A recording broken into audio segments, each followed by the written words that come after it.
Over this past chunk of days, I've gotten over a fear. I've made videos and put them on YouTube, on here. And for this one, now, I wanted to do something new. I've written some poems I'll be sharing with you. They're about some of the games that I've played and I've loved, even though they've been tough, though my poop has been shoved. So get cozy and warm, it'll just be a bit, and listen to these sick gamer rhymes that I'll spit. The Ashina ash snow lightly covered the ground, muffled and quiet, but still there was sound. Ringing like chimes through the cold mountain air, if you listened you knew a shinobi was there. He swung, stabbed and slaughtered, turning white into red. To raise blades against him was to wish to be dead. For he was ferocious, a depraved, angered beast. He'd kill all these pricks till their tyranny ceased. At least, that's what he wanted. Yes, that was his plan. But the ape that controlled him turned tail and ran. Shrieking like crazy, he tore through the halls, avoiding all combat and running on walls. I parried that thrust, I swear I was blocking! The poor baboon cried while the foes stood there mocking. He tried and he tried, he swore I won't throw a fit, but time after time he screamed, shit, shit, fuck, shit! He stepped to each boss, be it man or foul beasts, but it was like he was an altar boy and they were all priests. Sorry. He pushed on and forward with katana in hand. He was going to conquer this new, brutal land. Though the spears were some bullshit and the bosses were rough, he would forge his own path and end up twice as tough. He studied and practiced and he got the moves down. He parried and step dodged, becoming less of a clown. And this is the cycle. Yes, this is the way. Did he just buy it to beat it, or did he buy it to play? For the real boss of these games is no monster or witch. It's you and your will, so don't quit like a bitch. Raise the sail, raise it high! Lightning cracks down towards the sea. The waves are wild, will we die? Even the gulls had sense to flee. It's a deluge, it's a downpour, they can't even see the land. Is this it? Shit, are we done for? How they wish to reach the sand. We have so much freaking iron ore! Their hold is full to bursting. We're so damn close, just a little more, the serpent's tail thirsting. We can't take even one more hit, the captain's voice was shaking. Try to keep calm for just a bit, the first mate's legs were quaking.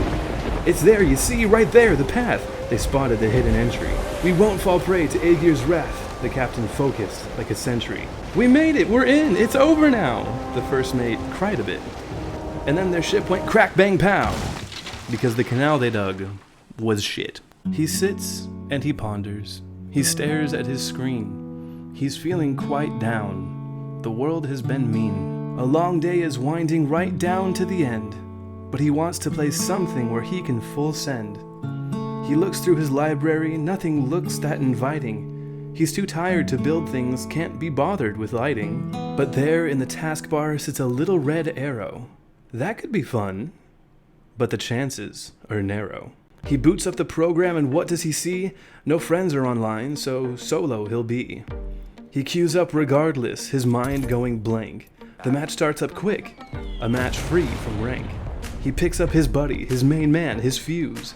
He'll dish out the damage to make sure they won't lose. But what followed next filled his sad heart with dread. An octane, a wraith, with trails of pred. And so the match started, high up on world's edge. He heard ash moans and caustics who cracked skulls with a sledge. And lo, there it was, the first ping rang out clear. Let's all drop it fragment! Oh no, God. Oh dear. Poor Fuse, he said no, let's land here instead. But Wraith wouldn't listen, and he knew he was dead.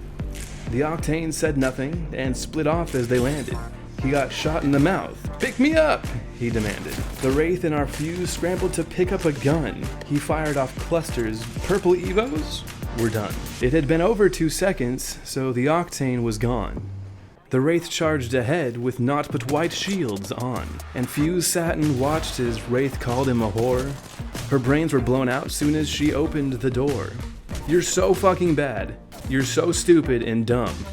Wraith cried and yelled, likely sucking her thumb. And so Fuse decided to not play anymore. He quit out of the game and he stared at the floor. He picked up his water and slumped off to bed. Playing Apex had sounded so fun in his head. I like that one. On cold winter nights, in days long ago, he would sit at his desk in the soft bluish glow. Subtle chimes, synths, and drum beats drifted into the air. Wherever he was, he would wish he was there. Sculpting and building and making new things, he'd smile and laugh as he watched them all sing. He made many worlds that he shared into the dark, and sometimes strange people would leave a remark. Faceless and distant, their words would appear. He may not have known them, but he was excited to hear all the things that they said or questions they had. When he was sharing his stuff, he never felt sad. And through many bad days, when he wished he could leave, he would come home and forget all of his reasons to grieve. Out in space, he had friends who enjoyed all his work. Out in space, there was no one who would point fingers and smirk. When people would tell him that he couldn't make art, that he didn't matter and had no place in their hearts, he could come back to his friends that he'd made there in Spore. They were kind and supportive. He could never want more. And though people called it a letdown, a bust, he could not understand. The critique wasn't just. Because the game, to our boy, to him, it had shown that Spore wasn't a game. To him, it was home. And so ends my selection of written works for you folks.